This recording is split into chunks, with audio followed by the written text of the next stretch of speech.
Nós vamos discutir com vocês agora como conseguir um artigo com uma publicação de sucesso. E para isso, nós fizemos um roteiro de dicas para que vocês possam elaborar e submeter um artigo científico. Então, a primeira pergunta vai para o Dr. Rochid. Dr. Rochid é o editor do ABC Cardiol. E eu queria saber, Dr. Rochid, quais os erros mais comuns em um artigo para publicação? Perfeito. Obrigado, doutora Gláucia. Obrigado, doutor Cláudio, pela presença. Acho que nós estamos discutindo um tópico muito importante.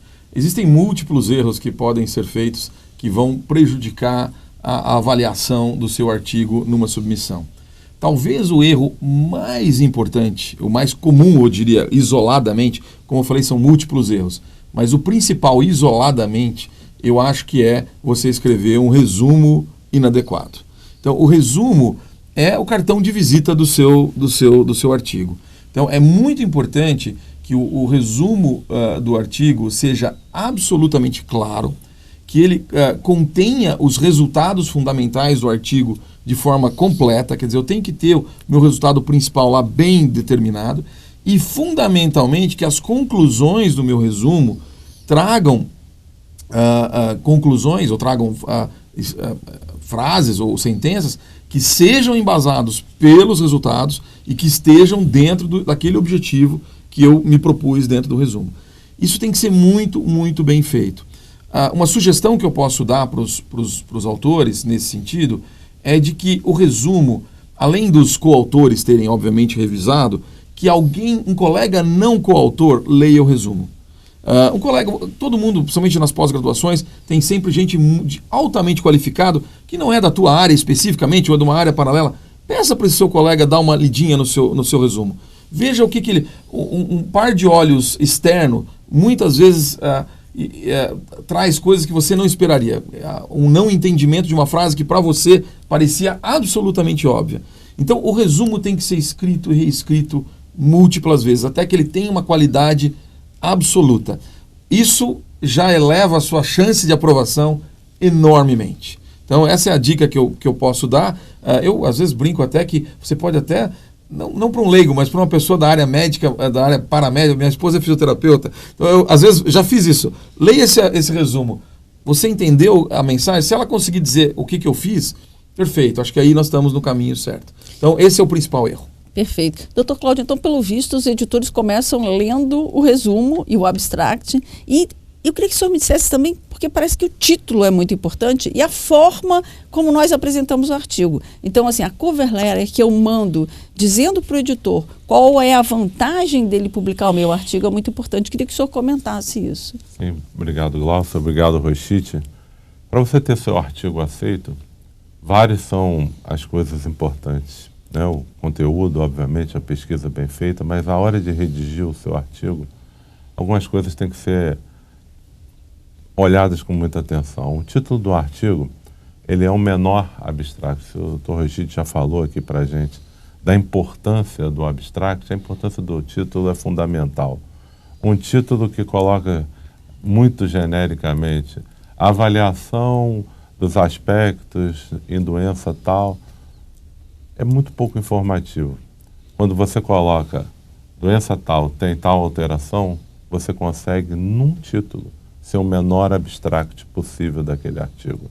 E quando os autores, as pessoas olham, muitas das vezes eles selecionam o artigo para ser lido, para ser incluído numa revisão, a partir do título, pelo que ele está chamando de atenção. O título ele deve ser curto, sintético, informativo e preferencialmente escolhido no final do artigo. Depois de você escrever tudo, você vê o que você concluiu e tenta colocar essa expressão no título. A segunda coisa é a cover letter. A cover letter é onde você mostra para o editor do periódico por que seu artigo deve ser aceito. E é fundamental que você conheça a revista que você está submetendo, o nicho de publicações que ela se dedica e adequar e alinhar com a estratégia e a missão da revista. Então, se você tiver um artigo excelente sobre um desenvolvimento na área oncológica e quiser submeter para a IJCS, mesmo que o seu artigo seja muito bom, muito bem escrito, ele não está alinhado com a missão do IJCS. E você não vai conseguir na cover letter mostrar esse alinhamento.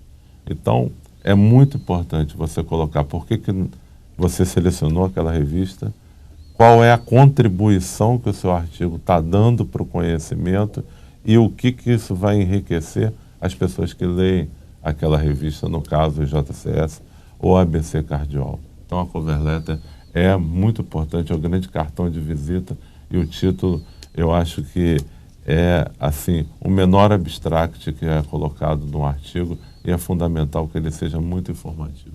Perfeito. Eu queria perguntar para o Dr. Rachid, agora passando para como escrever o artigo, propriamente dito, quais as dicas que o senhor daria para o meu artigo ser aceito no ABC Cardiol em relação aos métodos, em relação à relação propriamente dita desses métodos com a apresentação dos resultados da minha pesquisa? Perfeito. Nossa.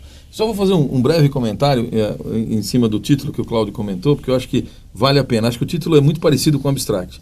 Então, aquela dica de, eventualmente, pegar o título e pedir para um colega dar uma olhada, o Cláudio foi perfeito. O título tem que ser autoexplicativo, né? E tem uma pesquisa que mostra que a chance de aceitação aumenta quando o título contém a doença específica, o sistema ou órgão que você está investigando naquele artigo e, eventualmente, se você usou metodologia, o método está no título também.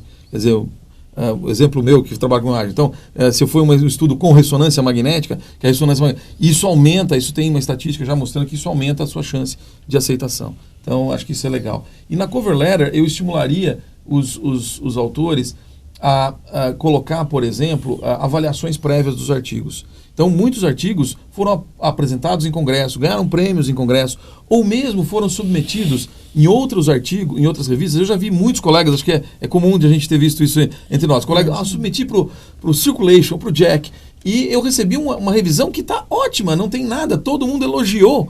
E eu, mesmo assim, eu não fui aceito. E a gente entende que não, às vezes a prioridade não foi, mas o seu artigo é bom. Esses bons comentários você pode pôr na cover letter, ou até anexar como um anexo, porque se esse julgamento vier para mim de bons revisores do Circulation, sem dúvida nenhuma isso é um positivo para o seu artigo ser aprovado. Com relação à metodologia, resultados e a maneira de escrever isso e transferir essa informação para o leitor, existem... A gente não teria tempo de listar tudo que a gente tem para fazer aqui, mas algumas dicas eu daria para o nosso autor. Primeiro, acho que o mais importante para mim, eu tenho valorizado muito hoje, e muitos editores, inclusive o próprio Valentim Jack fala que a gente lê muito pouco, e é verdade, é que a apresentação visual é muito importante. Então, figuras e tabelas têm que ser muito claramente, muito caprichadamente feitas.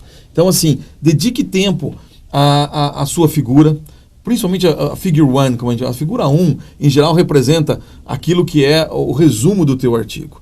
Então, é o resultado principal do teu artigo, em geral.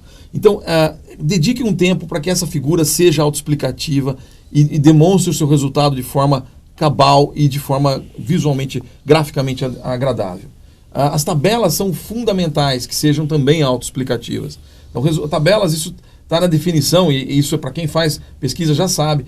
A tabela, todas as legendas e tabelas, tudo tem que estar dentro do seu rodapé. Quer dizer, a tabela isoladamente tem que ser entendida, mesmo que fora do contexto do artigo.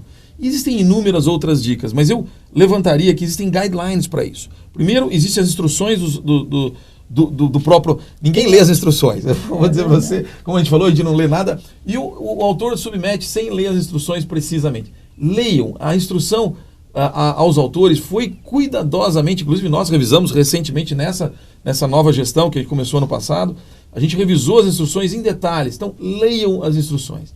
E segundo, existem vários guidelines, que eu não vou ter tempo de falar todos, obviamente, para o tipo de artigo que você está criando. Então, desde o consort, que é para trials randomizados, até o strobe, que é para estudos observacionais, existem guidelines. Então, a gente tem o STARD, o consort, o prisma e o strobe.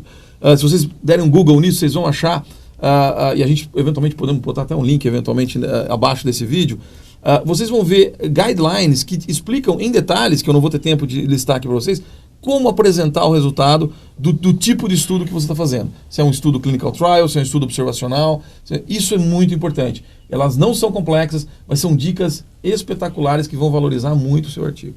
Perfeito. E, doutor Cláudio, em relação à introdução, à discussão, aos erros de ortografia, seja na língua portuguesa, inglesa, isso conta? Como é que o senhor vê isso? Quais as dicas que o senhor daria para o nosso pesquisador?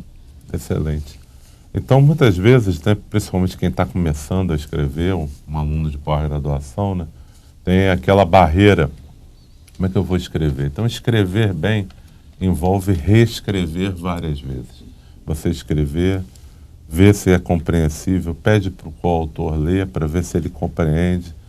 Isso é muito importante. Quem acha que um artigo bem feito é escrito direto, né, está muito enganado. Várias vezes você precisa reescrever. Os erros ortográficos hoje são muito minimizados com as ferramentas, né, de controle de ortografia. Mas, mais do que como escrever, é o que escrever. Então, por exemplo, uma boa introdução, ela tem no mínimo 3 parágrafos, no máximo 6 parágrafos. Ela começa sempre apresentando para quem está lendo o artigo a situação atual, o estado da arte daquela situação, como que a doença coronariana se encontra, por exemplo, no Brasil ou no mundo. A segunda parte, ou o segundo parágrafo, explica qual o hiato do conhecimento que você pretende tratar, o que falta, o que a sua pesquisa vai se debruçar para tentar explicar. E o terceiro parágrafo é exatamente o objetivo do que você vai atender no seu estudo, o ponto específico que você vai tentar responder com aquele trabalho. Quando você linka a introdução com a discussão, na discussão você já tem os resultados já explicitados no texto e você vai pegar os seus resultados e comparar com o que a literatura já tem até o momento. O que o seu resultado é igual ao que a literatura já apontava, o que ele diverge, por que dessas divergências e, fundamentalmente, explicar para o leitor o que você trouxe de novo. Isso é fundamental para a gente aprovar ou não aprovar um artigo. Se você traz uma informação nova, né, isso aumenta o valor do seu artigo porque ele fez com que a ciência avançasse um ponto. E isso falta muitas das vezes na hora da discussão. Para escrever uma boa discussão, o autor e os coautores têm que ter domínio do tema. Se você vai escrever uma discussão sobre ressonância magnética, por exemplo, você não domina aquilo, dificilmente você vai escrever uma boa discussão sobre aquele assunto. E as conclusões, quando a gente que está revisando o artigo, o editor olha, as conclusões têm que bater com o objetivo. Se o objetivo do artigo era um e a conclusão é outra, esse artigo ele vai ser rejeitado e geralmente é rejeitado direto. Ele nem passa pelo processo de revisão. Então, isso é uma das causas mais comuns de rejeição. O indivíduo propôs um artigo para uma coisa e concluiu outra coisa.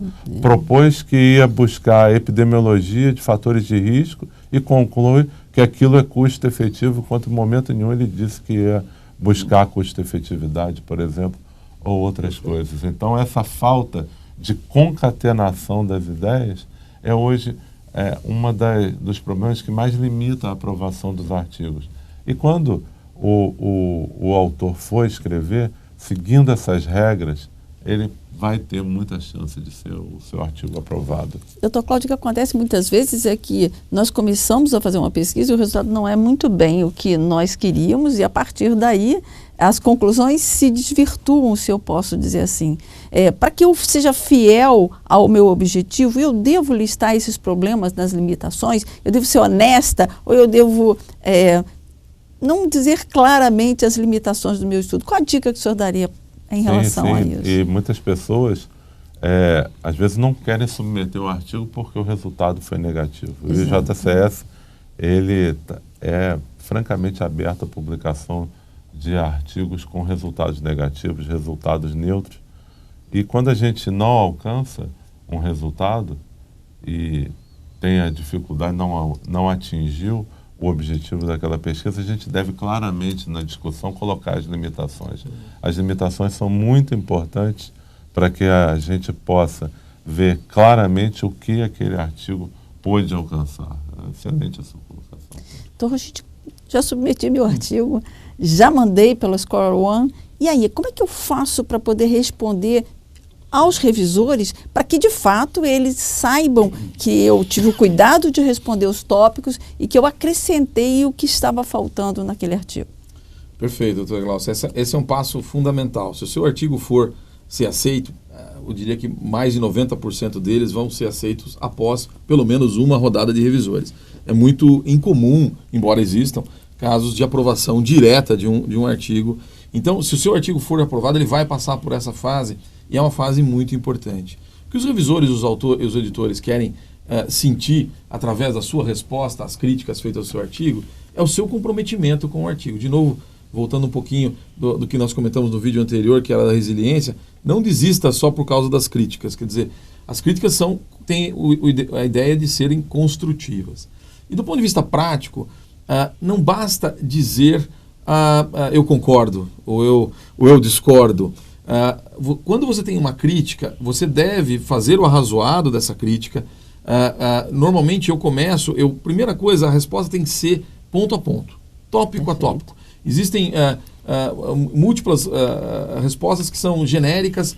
Eu concordo com o revisor e fiz as modificações. Se você só colocar essa frase, nem os revisores, nem os editores vão sentir que você tem um comprometimento com o seu artigo.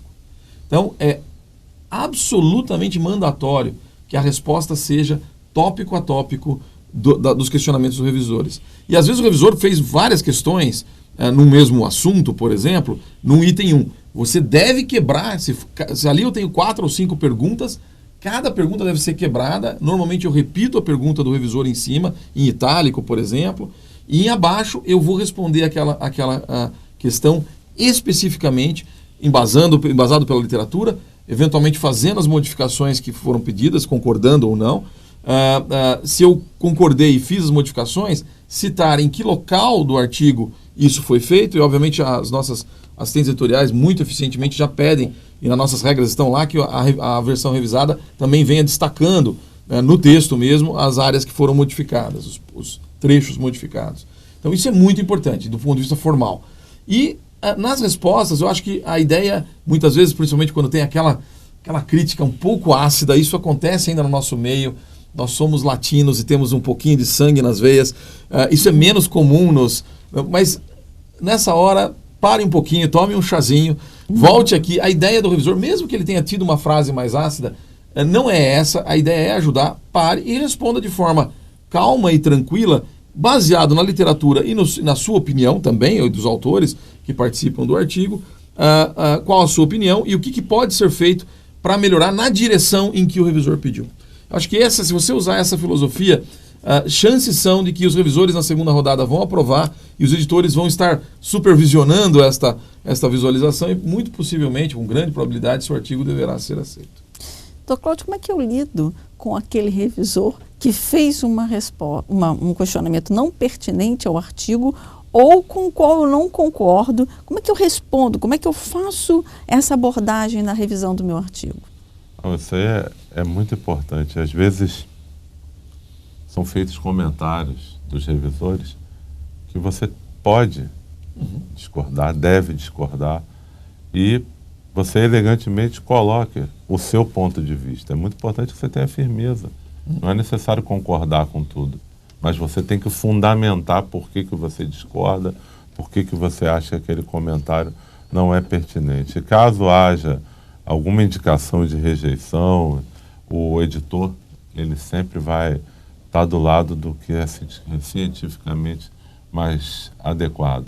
E com isso ele vai introduzir ali um fiel para ajudar tanto a revista como os autores na melhor forma. Eu só queria falar uma única coisa com relação à revisão. Só tem uma coisa no artigo que não dá para você revisar, que não dá para mudar, que é a metodologia que você fez sua pesquisa.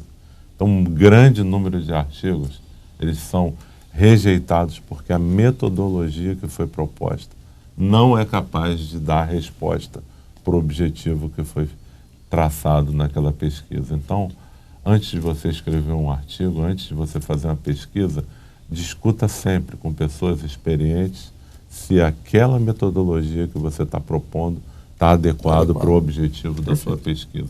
Essa é a grande resposta. As pós-graduações brasileiras, elas têm trabalhado muito nessa melhoria na qualidade da pesquisa cardiovascular, e a gente sabe que esse é um ponto hoje central para um artigo ser rejeitado quando ele não consegue atender com a metodologia os resultados que são propostos para responder o objetivo. Perfeito. Então, eu queria fazer uma última pergunta para vocês dois. Primeiro, o que eu faço se o meu artigo foi rejeitado? Eu devo fazer uma carta para o editor perguntando, ou explicando, ou pensando numa ressubmissão desse artigo? E qual a mensagem que vocês dois deixariam como mensagem final para quem quer publicar em cada um dos seus periódicos? Quer começar, doutor Rachid? Tá bom, perfeito. Bom, respondendo a primeira pergunta, sempre sim. Se você achou que a sua rejeição foi injusta, entre aspas, não é injusta, mas que aquela posição dos revisores ou dos editores talvez não tenha contemplado de forma clara o valor do teu artigo, eu perguntei isso para o Valentin Fuster alguns anos atrás, quando ele já tinha assumido o Jack, ele falou, eu sempre dou uma segunda chance. Então, se você sentir e quiser fazer um questionamento dessa sua rejeição, nós estamos totalmente abertos a isso no ABC Cardiol. Não é a rotina em geral, porque a gente tenta ser, pelo menos dentro do nosso padrão de julgamento, e mesmo os nossos revisores, na grande maioria das vezes, bastante justos com relação ao julgamento. Então, se houve a rejeição, é porque realmente algumas falhas foram observadas, dentro dessas que nós comentamos aqui, que nos impediram de seguir à frente e aprovar. Mas, definitivamente, se os autores sentirem que esse é um caso específico em que houve uma falha ou uma não observância de um fator muito importante daquele artigo, a gente está sempre aberto a ouvi-los num rebuttal, como a gente costuma dizer em inglês. Com relação a uma mensagem final, eu acho que só complementando tudo que o Cláudio falou, um dos pontos mais importantes para você conseguir a aprovação, que é a lacuna, né, o hiato, ou gap, como a gente costuma dizer. Quer dizer, na verdade, de uma forma bem simples, antes de você começar a escrever o seu projeto de pesquisa, ou mesmo o seu artigo, depois que você obteve, é importante você identificar um ponto interessante. Essa, de uma forma bem simples. Pensa bem, embora a gente tem pesquisas maravilhosas, muito bem conduzidas, mas que o tópico tem um interesse muito limitado, né? É uma área muito específica, muito bem feito, mas provou algo que a aplicação clínica ou a relevância na literatura é muito pequena.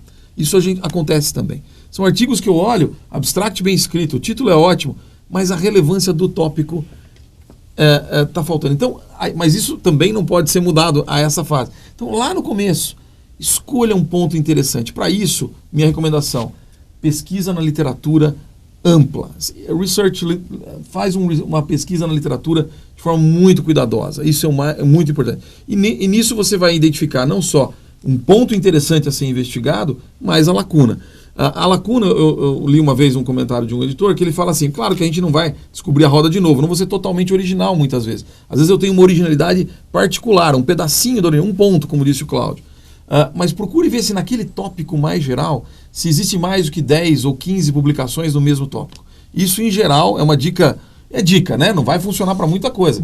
Não é no tópico de síndrome coronariana aguda, obviamente existem milhares de publicações, não é esse o ponto. Mas naquele tópico específico seu, que está no momento sendo discutido em congresso, existem mais do que 10 publicações recentes? Isso pode tornar o seu artigo, mesmo que ele dê um ponto original, uma perda de interesse.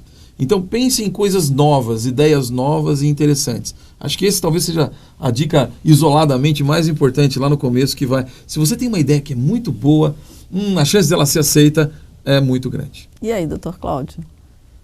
Então, assim, para a gente finalizar essa conversa, para você ter um bom artigo, um artigo que ele tem que ser como uma notícia que se espalha, uma coisa que as pessoas tenham... A ideia é boa. As pessoas têm interesse de saber, de ler, de falar. Rochite, você já viu isso? Glaucio, você já viu isso? Então, pense dessa maneira. De todas as coisas aqui, a mais importante é a questão da pesquisa.